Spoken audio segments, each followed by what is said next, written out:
이번 시간에는 프리미어의 인터페이스에 대해서 살펴보겠습니다. 먼저 파일 메뉴에서 New를 해갖고 프로젝트 선택하겠습니다. 즉 새로운 프로젝트를 만들겠습니다. 프로젝트 파일명은 샘플2라고 하고 로케이션은 기존의 샘플1이 저장된 곳과 같은 곳에 저장하겠습니다. 그리고 렌더러는 첫 번째 쿠다를 지정해주고 다른 것은 건들지 않고 그대로 확인하겠습니다. 그러면 새로운 프로젝트가 만들어집니다. 지금 보면은 소스 모니터에도 아무것도 없고 프로젝트 창에도 보면 어떠한 파일도 존재하지 않습니다. 먼저 제일 중요한 것이 이 프로젝트 창이라고 볼 수 있는데, 이 프로젝트 창에서는 프로젝트에 필요한 데이터들을 관리를 하게 됩니다. 예를 들어서 이 프로젝트 창으로 영상들을 임포트 한다든지, 또는 새로운 프로젝트에서 만든 시퀀스가 이쪽 프로젝트에 등록되게 됩니다. 이렇게 영상을 편집하는 데 필요한 소스들을 관리하는 것이 바로 이 프로젝트 창입니다. 먼저 마우스 오른쪽 버튼 클릭해갖고 파일들을 몇 개 임포트 해오겠습니다. 파일들은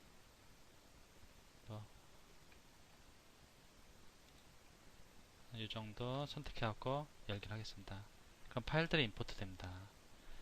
임포트 된 파일들을 볼 수 있는데, 여기를 리스트 뷰로 보겠습니다. 이렇게 파일들이 쭉 나열되어 있습니다. 그런데 이런 식으로 루트 폴더에다가 링크된 영상들이 모두 나타나게 하면 나중에 데이터들을 관리하는 것이 좀 피곤해집니다. 이쪽 창을 좀 크게 보고 싶다 그러면 틸드 키를 눌러줍니다. 물결 모양 보면은 키보드에서 탭키 위에 보면은 이러한 물결 모양 있는 키가 하나 있을 겁니다. 이 키를 눌러주면은 틸드 키, 얘를 이렇게 눌러주면 창이 확대 또는 축소됩니다. 여기 놓고 하면 여기가 타임라인 확대하고 싶다 그러면 커서를 타임라인 창 위에 올려놓고서 틸드 키를 누릅니다. 그럼 확대되고 다시 한번 틸드 키를 눌러주면 축소됩니다. 여기를 확대하고 보겠습니다. 이런 식으로 관리하면 좀 그렇고, 여기 마우스 오른쪽 버튼 클릭해갖고 새로운 뉴 빈, 즉 새로운 폴더를 만들어줍니다. 그리고 여기에다가 뭐 영상 아니면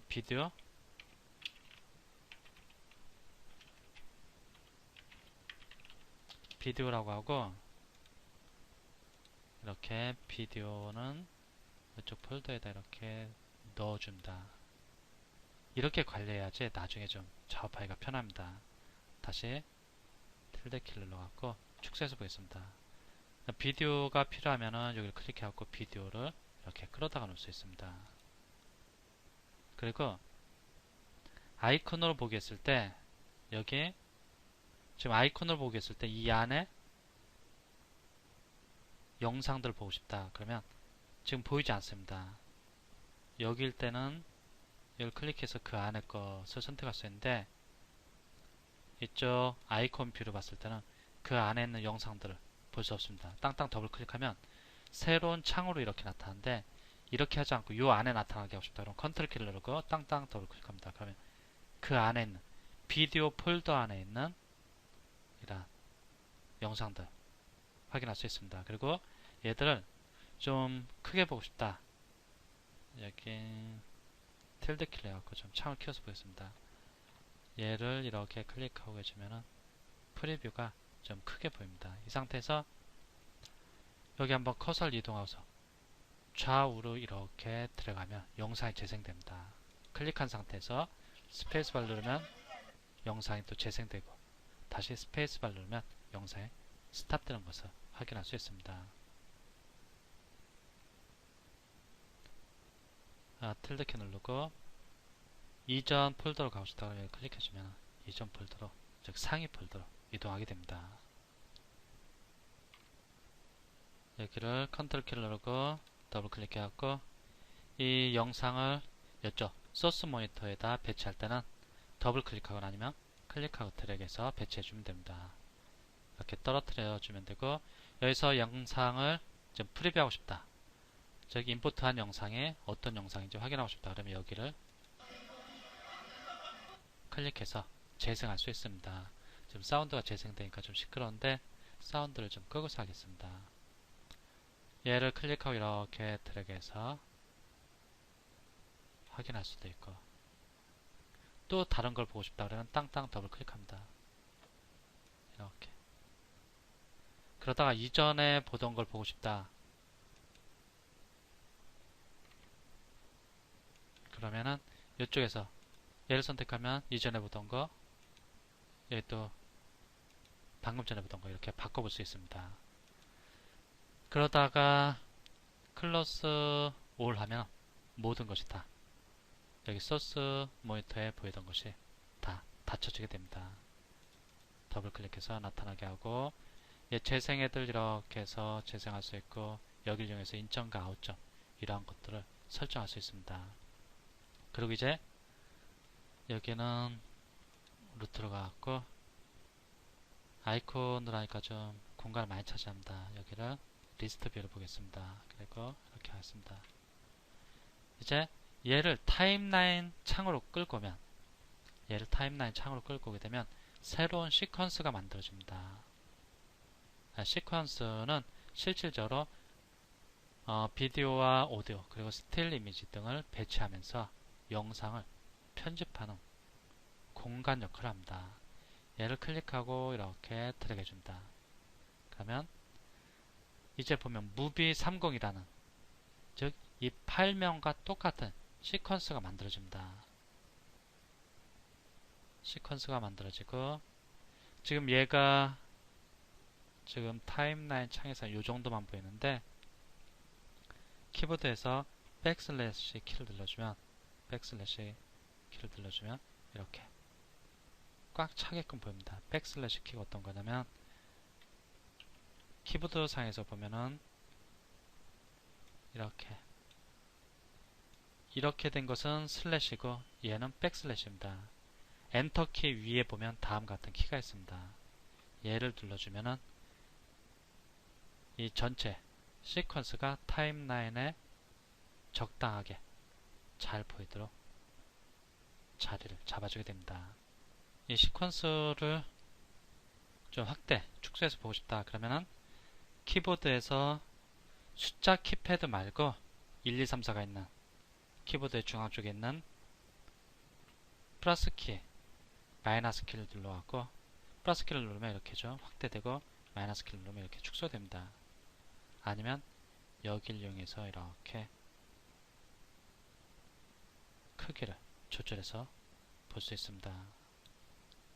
이전 강좌에서도 얘기했지만 여기서 재생애들 이동하게 되면 이 시퀀스에 배치된 영상, 즉 타임라인에서 편집 중인 영상이 이쪽 프로그램 모니터를 통해서 나타나게 됩니다. 그리고 작업을 하다 보면은 이런 창들을 이렇게 옮겨줄 수 있습니다. 이렇게 옮겨줄 수 있고, 여기 보면은 뭐 어셈블리, 오디오, 컬러, 에디팅, 이펙트 여러 가지가 있는데, 여기 윈도우 보면은 워크스페이스, 즉 작업 공간, 특정 작업을 하기 좋게끔 창들이 배치되어 있는데, 그러한 것을 워크스페이스라고 합니다. 작업 공간이라고 하는데, 지금은 에디팅이라는 작업 공간에서 작업을 하고 있는데, 뭐 오디오 편집에 적당한 그런 식으로 이렇게 창을 바꿔줄 수 있습니다. 창의 위치가 바뀌었는데, 나는 뭐 이펙트 작업을 좀 할래 그러면 이펙트랑 워크스페이스를 선택할 수 있고, 아니면 이쪽에서 바로 선택할 수 있습니다. 나는 편집 작업 할래 그럼 에디팅을 선택해 줍니다. 그럼 아까 처음에 보던 형태로 갈 수 있고, 또한 이렇게 막 수정하다가 작업을 하다 보면 이렇게 창들을 조정하게 되는데, 다시 원래 상태로 되돌리고 싶다 그러면 윈도우 메뉴에서 워크스페이스로 가서 Reset to Saved Layout, 원래 저장된 레이아웃으로 초기화 시켜주라, 얘를 선택해 줍니다. 그럼 이렇게 초기화 됩니다. 근데 나는 작업하다 보니까 이 프로젝트 창하고 미디어 브라우저를 자주 들락날락거린다 그러면 얘도 이렇게 따로 이렇게 빼줍니다. 따로 빼주고, 이렇게 해줍니다.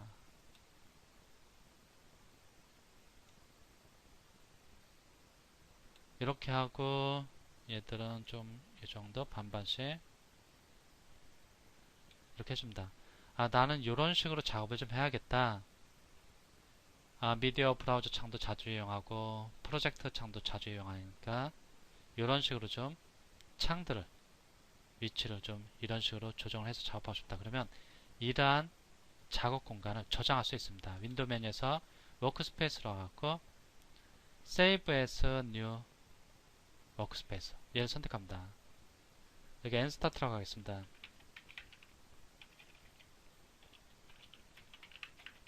Nstart라고 하고 확인하겠습니다. 그럼 여기 Nstart라는 워크스페이스가 하나 추가됐습니다. 그리고 윈도우 메뉴로 가서 보면은 Nstart라는 워크스페이스가 추가된 것을 확인할 수 있습니다. 이제 뭐 오디오로 갔다가 나 Nsstart 작업 환경으로 가고 싶다. 그러면 얘를 클릭해 줍니다. 다시 이렇게 바뀝니다. 그런데 Nsstart 뭐 별로 쓸모가 없네. 이 작업 공간이 필요가 없다. 그러면 Nstart 선택한 상태에서 Nstart가 지금 워크스페이스로 Nstart가 선택된 상태에서 윈도우 메뉴에서 에디터 워크스페이스로 갑니다. 그리고 Nstart 선택합니다. 그리고 삭제를 해줍니다. 삭제. 그리고 확인합니다. 그럼 Nstart라는 워크스페이스가 사라졌고 윈도우 메뉴에서 보면은 얘도 사라진 것을 볼 수 있습니다. 다시 내가 선호하는 작업 공간 에디팅을 선택하겠습니다. 그런데 여기가 좀 변경되어 있는 것을 확인할 수 있습니다. 즉 아까 Nstart한 것을 만들기 위해서 여기를 좀 변경해 주는데 원래 디폴트 상태의 에디팅 워크스페이스로 들어가고 싶다. 윈도우 메뉴에서 다시 워크스페이스로 가고 Reset to Saved Layout을 클릭해 줍니다. 그럼 이렇게 다시 디폴트 상태의 에디팅 워크스페이스로 돌아가게 됩니다. 상황에 따라서는 내 작업에 알맞는 그러한 형태로 창들을 배치할 경우가 있습니다. 그때는 창을 완벽하게 배치한 후에 새로운 워크스페이스로 저장하면서 사용하시면 훨씬 작업에 도움이 될 것입니다.